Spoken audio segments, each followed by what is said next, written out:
Hello class fifth. आज हम लोग करेंगे आपका चैप्टर 3 रिज्यूम। तो कल हमने किया था सेफ्टी एंड फर्स्ट एड। हम रोड पर कैसे खुद को सेफ रख सकते हैं, अगर घर में कभी आग लग जाए तो हम कैसे खुद को सेफ रख सकते हैं। इसके अलावा इलेक्ट्रिकल गैजेट से हमें दूरी बनाकर रखनी है, राइट। कुछ हमने साइंस को पढ़ा था, देखिए ज़रा, ये देखिए, ये कुछ साइंस थे जो हमने पढ़े थे, जो कि हमें रोड्स पर मिलते हैं और कई बार हमारे जो बड़े लोग हैं हम उन्हें इग्नोर कर देते हैं, उन साइंस को देखते नहीं हैं, राइट। तो ये सब चीज़ें हमने पढ़ी थी। सेफ्टी फ्रॉम फायर हम कल कर चुके थे। सेफ्टी फ्रॉम इलेक्ट्रिसिटी हम कर चुके थे, इलेक्ट्रिसिटी से कैसे बच के रहना है, पानी बिल्कुल नहीं डालना है अगर इलेक्ट्रिसिटी से आग लगेगी, वरना आपको क्या लग सकता है, इलेक्ट्रिक शॉक लग सकता है। तो ये सब हम कल कर चुके थे। आज हम करेंगे first aid. Okay, we will start with the first aid which is on page number 27 of your science book. ठीक है, तो ये 27 देखिए, पेज नंबर 27 हम स्टार्ट कर रहे हैं आज, और हम स्टार्ट करेंगे फर्स्ट एड से। In spite of being careful sometimes accident do happen. देखो, आप सेफ हो, आपको लग रहा है कि मैं बिल्कुल सेफ़ हूँ क्योंकि मैं तो कोई गलती कर ही नहीं रहा, मैं तो सारे रूल्स फॉलो कर रहा हूँ, पर ऐसा नहीं होता है। केयरफुल होने के बाद भी, रूल्स को फॉलो करने के बाद भी कई बार ऐसा हो सकता है कि आपका एक्सीडेंट हो जाए। ठीक है, आप ये मत बोलना कि मैम बार बार बोल रही हैं एक्सीडेंट हो जाए, मैं बिल्कुल नहीं चाहती आपका एक्सीडेंट हो, पर देखो टाइम का कुछ पता थोड़ी चलता है ना। तो तब हमें क्या करना है, एक्सीडेंट्स कैन हर्ट और इंजर अस। In case of any accident, you should first inform an adult or a doctor. तो अगर आपको चोट लग भी जाए, आपका एक्सीडेंट हो भी जाता है, आप किसी तरीके से खुद को चोट पहुंचा भी लेते हो, तो भी आपको सबसे पहले क्या करना है, कुछ अपने आप करने मत बैठ जाना कि अपने आप दवाई लेने लग जाओ या अपने आप कुछ करने लग जाओ, बिल्कुल कुछ भी नहीं करना है। आपको सबसे पहले या तो डॉक्टर को इन्फॉर्म करना है और अपने आसपास जो भी कोई बड़ा हो आपको उसको बताना है कि आपने खुद को चोट लगा ली है। Till the doctor arrives, you can give first aid to the victim. First aid is the aid or treatment given to the injured person before the arrival of a doctor. अब देखो, ऐसा तो है नहीं कि डॉक्टर बिल्कुल आपके घर की बगल में हो और निकल आए। किसी किसी के घर की बगल में डॉक्टर रहते होंगे, पर हर बार ऐसा पॉसिबल नहीं है। डॉक्टर को आने में टाइम भी लग सकता है। तो डॉक्टर के आने तक या बड़े के आने तक अगर टाइम लगता है तो तब तक हम उसको जो ट्रीटमेंट देते हैं उसको बोलते हैं फर्स्ट एड। यानी कि किसी बड़े के आने तक जो टाइम रहता है या फिर किसी डॉक्टर के आने में जो टाइम लगता है, उस टाइम पीरियड में अगर हम जिसको चोट लग गई है उसको कुछ प्रोवाइड कराते हैं, उसको ट्रीटमेंट प्रोवाइड कराते हैं, तो उसको हम क्या बोलते हैं, फर्स्ट एड। अब हम ये भी देखेंगे कि किस केस में क्या ट्रीटमेंट प्रोवाइड कराना है। खुद होशियार बन के मत बैठ जाना कि लाओ आज तो मैं ट्रीटमेंट करके ही छोड़ूंगा, नहीं। हर बीमारी का, हर एक्सीडेंट का, हर तकलीफ़ का अलग अलग इलाज होता है, अलग अलग तरीके से उसको डील करना होता है। तो हम आगे पढ़ेंगे टॉपिक्स में कि किस बीमारी में या किस एक्सीडेंट में या किस चोट में हमें क्या करना है। Timely first aid could prevent a victims condition from worsening. किसी की कंडीशन खराब होने से बच सकती है अगर उसको सही टाइम से फर्स्ट एड मिल जाए तो। Always be very calm while giving first aid. हमेशा शांत रहना चाहिए। ऐसा नहीं है कि जिसको चोट लगी है वो बेचारा तो रो ही रहा है, तुम उसकी चोट देख के ज़्यादा तेज़ रोने लग गए। ऐसा बिल्कुल नहीं करना है, घबराना नहीं है, शांत रखना है खुद को। सोचना है कि भाई इसको चोट लगी है तो मुझे क्या करना है। वूंड्स, सबसे पहले अगर किसी को चोट लग जाए तो, for wounds cut and scratches first wash your hands with soap and water. सबसे पहले आपको क्या करना है, अगर आपको कट लग जाता है या खेलते हुए आप अपनी बॉडी पर कोई स्क्रैच लगा लेते हो, तो सबसे पहले आपको उसको सोप और वाटर से अच्छे से धुलना है। Then wash the running wound under running water and clean it with an antiseptic lotion. उसके बाद आपको साफ करने के बाद क्या लगाना है, उस पर एंटीसेप्टिक लोशन लगाना है। Cover the wound with a bandage और कॉटन गेज। उसके बाद उसको बैंडेज से अच्छे से कवर कर देना है। जैसे मेरे चोट लग गई यहाँ पर, देखो मैं आपको चोट लगा के भी दिखा देती हूँ थोड़ी सी। ओ, चोट लग गई मेरे, तो देखो लग गई ना चोट, रेड रेड हो गया, खून निकल रहा है, देखो निकल सकता है ऐसे। तो क्या करेंगे, सबसे पहले इस एरिया को अच्छे से साफ करेंगे। साफ करने के बाद इस पर या तो बैंडेज रख लेंगे या फिर कॉटन रख लेंगे, जिससे कि खून ज़्यादा ना बह पाए, है ना। तो इस पर क्या रख देंगे, कॉटन गेज या फिर बैंडेज।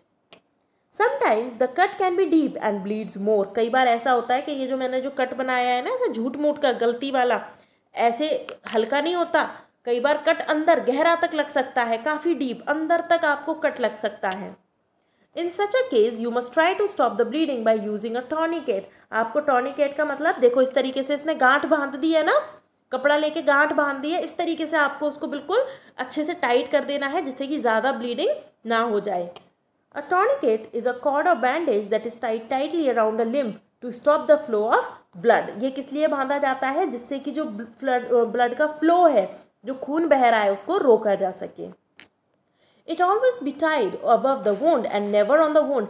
ऐसा मत करना कि किसी के चोट लग गई है, किसी के बहुत तेज खून बह रहा है और आप उस चोट पर ही गांठ मारना शुरू कर दो उस टॉर्निकेट की। नहीं, आपको उसके ऊपर गांठ बांधनी है जिससे कि जो उसका ब्लड है वो फ्लो, जो ब्लड फ्लो हो रहा है वो रुक जाए। Remember to go to a doctor and get an anti tetanus injection afterwards. मुझे पता है आप लोगों में से कई लोगों को इंजेक्शन से डर लगता होगा, पर इस केस में आपको बिल्कुल डरना नहीं है। अगर आपको चोट लग जाती है, किसी लोहे से चोट लगती है, इसके अलावा वैसे भी चोट लगती है, तो भी आप एक टिटनस का इंजेक्शन लगवा लीजिए। बिल्कुल दर्द नहीं होगा, ऐसा लगेगा जैसे एक छोटी सी चींटी काट गई है। ऐसे चींटी काटती है ना, रेड वाली, रेड आंट काटती है, बिल्कुल ऐसा लगेगा। आपको बिल्कुल भी दर्द नहीं होगा और आप रोना तो बिल्कुल भी नहीं इस केस में। Okay, now nose bleed. ये तो बहुत ही होता रहता है। जब हम स्कूल में थे, जब तक स्कूल्स होते थे कोरोना टाइम से पहले, तब भी आपने देखा होगा कई बार बच्चों की नाक से खून निकलने लगता है ना। आप में से तो कई लोग पकड़ के भी लाते होंगे कि मैम मैम देखिए इसकी तो नाक में से खून निकल रहा है। तो उस कंडीशन में क्या करना है, अब ये देखेंगे। Nose bleed is dripping of blood from the nostrils. Nose bleed होता क्या है? ये जो नॉस्ट्रिल्स होते हैं ना, नॉस्ट्रिल्स, इनको बोलते हैं नॉस्ट्रिल्स। इसमें ब्लड के निकलने को हम क्या बोलते हैं? Nose bleed. It happens when blood vessels inside our nose burst. ये क्या होता है? जब हमारी जो ब्लड वेसल्स होती है ना, ये थोड़ी सी बस्ट हो जाती हैं, तो हमारी नाक से खून आना शुरू हो जाता है। In case of a nose bleed follow these simple steps. Try to stay calm and relaxed. ऐसा मत करना कि तुम्हें पता नहीं है और तुम्हारे नाक में से खून निकलने लग गया और तुम इधर उधर भागने लग गए कि मुझे तो पता नहीं क्या हो गया, क्या आफत आ गई। ऐसा बिल्कुल भी नहीं करना है, शांत रहना है। कोई बड़े हों तो उन्हें बता दो अगर चीज़ें समझ नहीं आ रही हैं, ठीक है, पर शांत रहना है, भागा दौड़ी नहीं करनी है, परेशान नहीं होना है, टेंशन में नहीं आ जाना है। Sit up straight and lean slightly forward. Do not lie down. लेटना मत, लेटना नहीं है आपको, स्ट्रेट बैठना है और थोड़ा सा आगे की तरफ झुक कर बैठना है। Pinch your nostrils close for a few minutes while breathing through the mouth. आपको पिंच कर लेनी है अपने नाक को ना, इस तरीके से पकड़ लेना है। देखो ऐसे करके पकड़ लेना है नाक को। अब आप बोलोगे मैम नाक पकड़ ली तो सांस कैसे लूँगा? बिल्कुल ले सकते हो, थोड़ी देर के लिए मुंह से काम चला लो, कोई दिक्कत नहीं आएगी, है ना। लंग्स आपके बिल्कुल फिट हैं इस उम्र में, बिल्कुल आपको दिक्कत नहीं होगी सांस लेने में। आप अपने नॉस्ट्रल्स को ऐसे करके पकड़िए और मुंह से सांस लीजिए। Place an ice pack on the bridge of your nose. तो आप अपनी नोज़ पर क्या रख सकते हैं? आइस भी रख सकते हैं। अगर आप घर में हैं और आइस अवेलेबल है तो आप अपनी नोज़ पर आइस पैक भी रख सकते हैं। Now sprain. Sometimes we accidentally twist a joint, resulting in torn ligaments. This condition is called a sprain. तो आपने देखा होगा कई बार मोच आ जाती है, पैर मुड़ जाता है, खेलते खेलते पैर मुड़ जाता है, झटका पड़ जाता है, मोच आ जाती है, so that is sprain. Sprains can be very painful. भाई जब झटका लगेगा पैर में और पैर मुड़ेगा खेलते खेलते तो चोट तो लगनी है और दर्द अच्छा खासा होगा, पर इस कंडीशन में भी घबराना नहीं है ना। कई तो मैंने देखा है कि अरे मैम इसके चोट लग गई। वो बच्चा इतना घबराया हुआ नहीं होता जिसके चोट लगी होती है, और जो उसको पकड़ के लाते हैं ना वो ज़्यादा घबरा रहे होते हैं, और उन्हें देख के जिसके चोट लगती है वो और भी ज़्यादा बाद में घबरा जाता है। तो ऐसे नहीं करना है, शांत रहना है। कितनी भी चोट लग जाए तो भी शांत रहना। मुझे पता है दर्द होगा, पर फिर भी कोशिश करना शांत रहने की। The injured part swells up and sometimes the skin of that area turns blue. आपने देखा होगा नील पड़ जाती है, बोलते हैं ना अरे मैं गिर गई और मेरे नील पड़ गई, यहाँ नील पड़ गई, यहाँ नील पड़ गई, है ना। तो वो जो एरिया होता है ना वहाँ पे स्वेलिंग भी आ सकती है और वो ब्लू भी पड़ सकता है। रब ice on the swelling till it becomes less. For support tie a bandage in a figure of 8। देखिए ये देखिए फिगर ऑफ 8 यानी कि 8 बनाते हुए आप बैंडेज को लगा सकते हैं। It allows maximum movement of joint such as elbow, knees and twist. कैसे कर सकते हैं, देखो जैसे ये है तो आपने सबसे पहले यहाँ लगाया, फिर उसके बाद यहाँ लगाया, फिर उसके बाद यहाँ ऐसे क्रॉस करके लाए, फिर ऐसे करके लगाया, ऐसे 8 बनाते हुए आपको जॉइंट्स पे इनको जो बैंडेज है लगाना होता है, जिससे कि आप आराम से, अगर मेरे चोट यहाँ पर लगी है तो आराम से मैं अपने हाथ को, ये एल्बो को मोड़ पाऊँ। अगर वो लगी हुई है पट्टी तो भी मैं अपने हाथ को अच्छे से मोड़ पाऊँ। नाउ फ्रैक्चर्स, ये सबसे सीवियर कंडीशन होती है। व्हेन अ बोन ब्रेक्स और cracks it is called a fracture. Of course आपने या तो आपकी लाइफ में ही आपको अब तक की लाइफ में आपको एक आध बार फ्रैक्चर हो गया होगा, क्योंकि बहुत शैतान बच्चे हैं हमारे स्कूल के, है ना। और नहीं भी हुआ होगा तो आपने आसपास देखा होगा फ्रैक्चर हो जाता है। फ्रैक्चर मतलब हड्डी क्रैक हो जाती है, टूट जाती है, तो उस कंडीशन को बोलते हैं fracture. This can cause unbearable pain. इतना पेन होता है कि आप बियर भी नहीं कर सकते, बहुत तेज़ पेन होता है इस कंडीशन में। Make sure the patient is made comfortable and काम। पर सेम जो पहले मैंने बोला था कि अगर किसी को चोट लग जाए, किसी के फ्रैक्चर हो जाए, तो ऐसा नहीं है कि तुम बिल्कुल उस पर मतलब चीखना चिल्लाना शुरू कर दो और बिल्कुल बेचारे को और ज़्यादा घबराहट वाली पोजीशन में पहुंचा दो। एक तो वैसे ही उसके दर्द हो रहा है, ऊपर से तुम अगर चिल्लाने लगोगे तो क्या होगा। तो इस कंडीशन में भी आपको क्या रहना है, शांत रहना है, और जिसके चोट लगी है उसको भी कंफर्टेबल फील कराना है। उसके पूछो उसे क्या चाहिए, उसको थोड़ा सा पानी प्रोवाइड करा दो, है ना। उसके जो चीज़ जो जहाँ उसके बोन क्रैक हुई है वहाँ पर उसको सपोर्ट लगा दो, है ना। इस तरीके से आप पेशेंट को कंफर्टेबल कर सकते हो। Do not try to move the patient और touch the injured area as it may cause further injury to the broken part. उसको छूने मत लग जाओ। पता चले किसी ने बोला अरे मेरे तो पैर में दर्द हो रहा है और तुमने पकड़ के पैर खींचना शुरू कर दिया, ऐसा मत कर देना। पता चले कि रही सही हड्डी भी टूट गई बेचारी की, है ना। तो आपको क्या करना है कि पेशेंट को बिल्कुल भी हिलाना नहीं है फ्रैक्चर में। अगर उसके फ्रैक्चर हो गया है तो पेशेंट को मत हिलाओ, और अगर उसको कहीं आपको इधर उधर ले जाना करना भी है तो कम से कम उस पार्ट को मत हिलाओ जहाँ पर उसके फ्रैक्चर हुआ है। उस पार्ट को तो बिल्कुल मत हिलाओ, उसको तो बांध दो, बिल्कुल बांध दो। कई बार तो पता है क्या करते हैं, किसी के फ्रैक्चर हो गया, डॉक्टर आने में टाइम है या फिर हॉस्पिटल जाने में टाइम है, तो जैसे अगर यहाँ पे फ्रैक्चर हो गया तो यहाँ पे लकड़ी बांध दो, लकड़ी का एक टुकड़ा बांध दो ऐसे करके लंबा सा, और उसको कपड़े से बांध दो। उससे क्या होगा, उसका हाथ ऐसा का ऐसा रह जाएगा, जिससे कि उसका जो जहाँ पे उसके लगेगी ना वो मुड़ेगा नहीं और उसको दर्द और ज़्यादा नहीं होगा, उसकी बॉडी में डैमेज और ज़्यादा नहीं होगा। Okay, take the patient immediately to a doctor.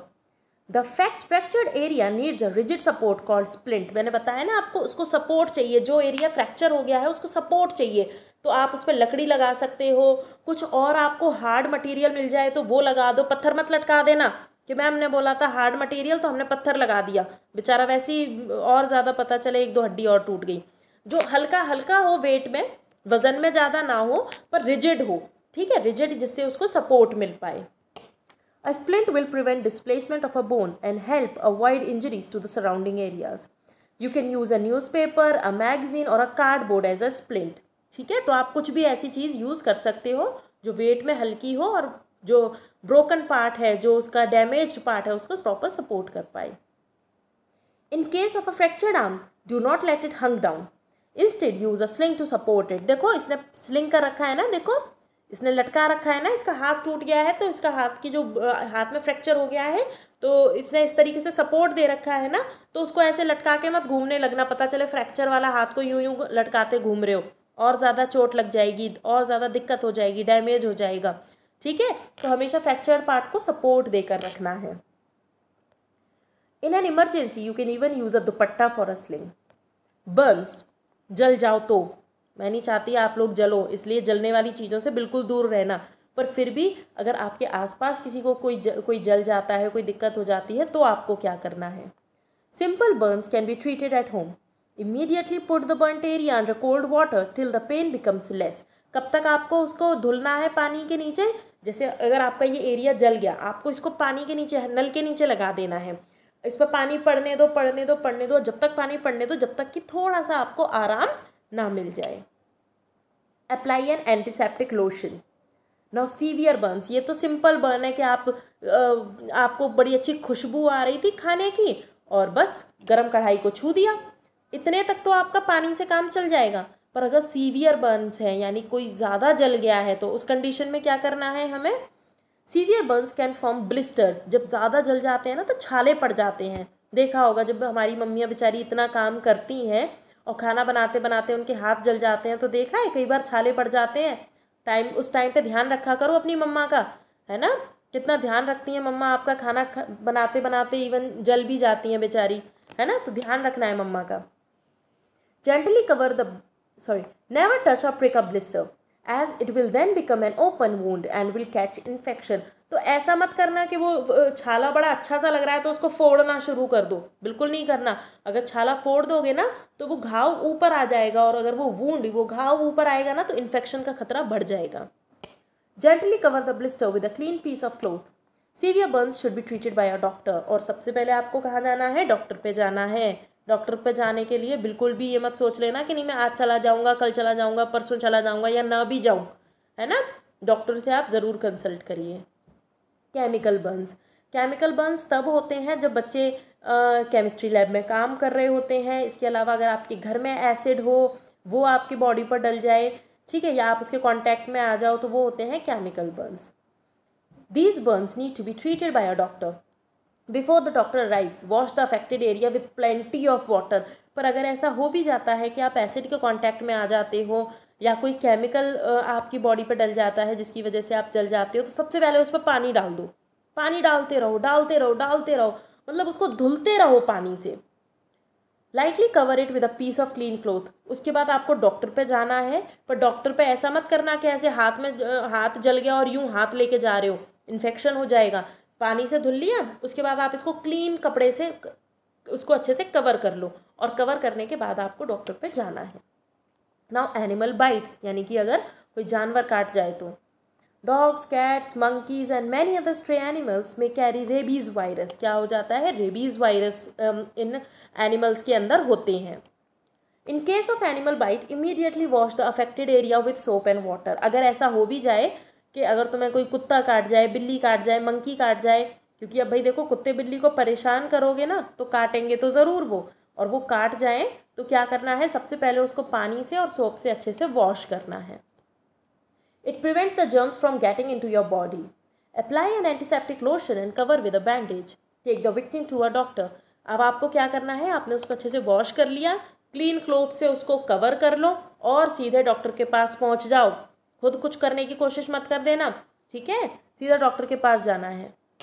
Not all snakes are poisonous. देखो हर सांप जहरीला नहीं होता, पर ऐसा मत करना कि ऐसा करते हैं कि सांप तो मुझे काट गया है पर ये देख लेते हैं जहर फैलता है या नहीं फैलता है ना। ऐसा वेट करने की कोशिश मत कर लेना कि मैम ने बोला था कुछ सांप पॉइजनस नहीं होते तो अब मैं ऐसा करता हूँ चेक कर लेता हूँ ये पॉइजनस है या नहीं है।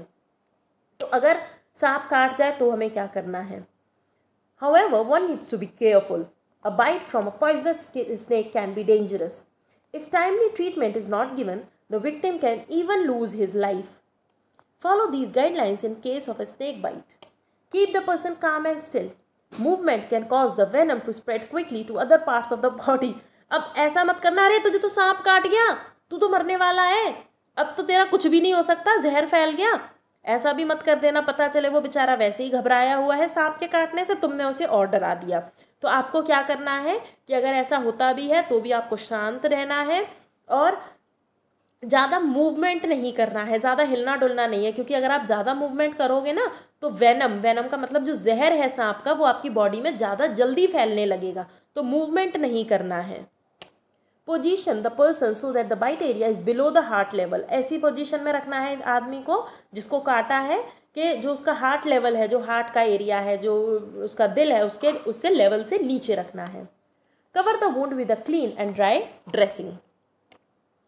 नाउ रिमूव क्लोथिंग और jewellery around the bite area. जहाँ पर भी सांप काटा है ना वहाँ से कपड़े हटा दो और अगर कोई ज्वेलरी पहनी हो तो उसको हटा दो। Do not give the person T और कॉफ़ी टू ड्रिंक। ऐसा नहीं है, ऐसा कर हम सांप का इलाज करवाने तो पहुंच ही रहे हैं, चल रास्ते में चाय और कॉफ़ी पीते चलते हैं, ऐसा मत कर देना, ठीक है। चाय और कॉफ़ी बिल्कुल भी प्रोवाइड नहीं करवानी है उस इंसान को जिसको सांप काटा है। Take the victim to the nearest doctor as quickly as possible. और जल्दी से जल्दी अपने पास के डॉक्टर पे उसको ले जाना है। If you are walking through an area where snakes are found, wear high boots to protect your feet. और आपको अगर ऐसा लगता है कि मैं एक ऐसे एरिया में हूँ जहाँ पर सांप निकलते रहते हैं, जहाँ पर सांप के काटने का डर है, तो वहाँ पे आपको लंबे लंबे बूट्स पहनने हैं। देखो इस आदमी ने कितने लंबे बूट्स पहने हुए हैं, देखा कितने लंबे लंबे बूट्स पहने हैं, तो इसके पैर बच गए ना। Always keep a few important telephone numbers in your diary, like those of your parents, fire station, ambulance, police station and your doctor. और कुछ इमरजेंसी नंबर आपको हमेशा अपने पॉकेट में रखने हैं। अब देखिए, पुलिस स्टेशन का नंबर है 100, फायर स्टेशन का 101 एंड एम्बुलेंस का 102। ये 3 नंबर आपको अपनी नोटबुक में फ्रंट पेज पर लिखने हैं। उसके बाद आपको ये वर्ड बैंक अपनी नोटबुक में लिखना है। अभी कुछ टाइम बाद आपको क्वेश्चन आंसर्स प्रोवाइड हो जाएंगे, उन क्वेश्चन आंसर्स को आपको अपनी नोटबुक में करना है और अच्छी हैंडराइटिंग में करने के बाद मुझे व्हाट्सएप करना है। ओके, नेक्स्ट क्लास में हम नेक्स्ट चैप्टर करेंगे। Till then, bye.